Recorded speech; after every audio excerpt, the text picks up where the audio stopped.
Taorian'ny fidinana sehatra nataon-dramatoa sekretera jeneraly ministeran'ny fambolena sy ny fiompiana fanjaharaary nomena dia niroso tamin'ny fanasoniavana ny boky nandraikitra ireo tanora mpisitraka nitetika asa titre vert andiany voalohany ao amin'ny faritra Itasy ny zoma 12 aogositra 2024. Efa manodidina ny 13 hektara ny velaran-tany voahasan'ny fitondram-panjakana ankehitriny. Eo amin'ny 10 hektara no efa voavolo vomanga mavo aty izay antrehana ny tao-pamokarana contre-saison. Ireo sema rehetrarehetra dia tonga teto 70 ny zaraina romatsy ny faritra eto Itasy dia ny voalohany izany hoe nataontsika premier vague ny 70 izay vonana tanteraka ny anatin'ny contrat saison dia ny faharoa ny ambin'izay dia atao amin'ny grande campagne.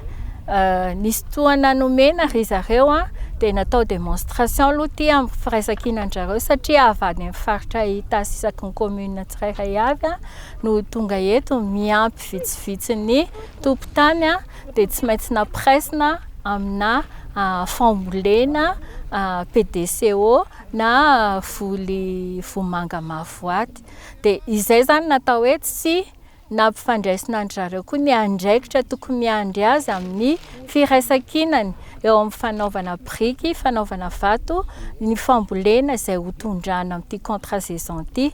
Izany hoe ry zareo 70 zany aloha no miara-mitantana an'ilay 10 hektara dia avy eo ifampizarana ny vokatra avy eo. Samy manana ny anjarany zany avy eo miandry tsirairay amin'izay zareo satria fantatsika hoe contrat saison zao dia ny antoan'ny gouverneur ny faritra izay isaorana azy be indrindra zany ny fanaovany ny rano anondrahany an'ity citerne zany camion citerne anondrahany ity vomanga mavo aty ity.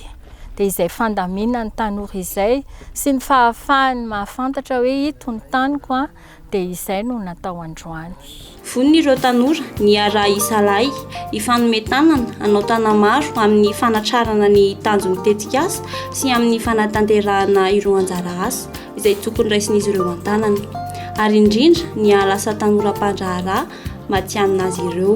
Raha mety aty amin'ny toerana zao dia ny ovy dia ny vomanga nefany raha ohatra ianao hoe olona mpandraharaha zany tetika ohatra hoe amokatra zavatra tena ataoko aloha zao hoe amokatra ny zavatra tsy misy eto amin'ity faritra ity ohatra hoe toy ny ohatra hoe mangahazo katsaka zao misy ety fa ratsiratsy kokoa dia miezaka ny hanatsara an'izay le voly mangahazo ohatra eto amin'ity faritra miandrandra ray manontolo ity tsy mbola nahitana mihitsy dia ho anahy manokatra zao hoe ezaky ny hoe amboly mangahazo. Raha ohatra hoe tsy mety le nentim-paharazana ety dia anao izay dia tena hoe amokarana anao andeha ampiasa amin'ny mahateknisianina amin'ny resaka fambolena. Betsaka ny andriamatoa filoham-pirenena nanao an'ilay tetika asa titre vert aty amin'ny faritra Itasy. Izay dia anisan'ilay mpisitaka ao anatin'ilay titre vert zany ao anatin'ilay voafantina ao anatin'ilay hoe ZEM. Misy moa izy io araka ny tao anatin'ilay dia hoe misy 100 atao amin'ny faritra Itasy no recrutena dia nisy ny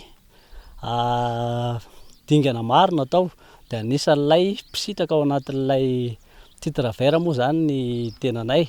Dia voalohany indrindra dia misaotra betaka anazy satria izy ametraka an'izany hoe mpandraharaha hanome asa ho an'ny tanora aty amin'ny faritra Itasy.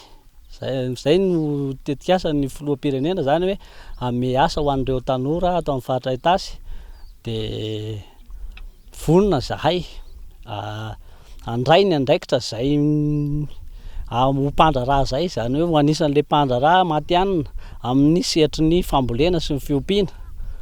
Dia efa misy moa ny efa dingana zany efa nataon'ny fitondram-panjakana amin'izao efa misy ny fiasana ny tany, misy ny fambolena ny ovy ary efa manomboka ihany koa zahay ao anatin'ny fikarakarana ny fanamboarana ny trano. Zay ho nenanay dia arak'izao hita zao moa zany dia efa manomboka mandeha tsikelikely ilay izy ao anatin'izay tetika asan'ny filoham-pirenena izay. Tsy aivina fa miara-miasa feno amin'ireo ratsamangaka maro toy ny fiariana Ny FDA izay eo ambany fiahiny ny ministeran'ny fambolena sy ny fiompiana amin'ny fanatanterahana ny tetikasa titre vert miaraka amin'ny gouvernoura eny anivon'ny faritra.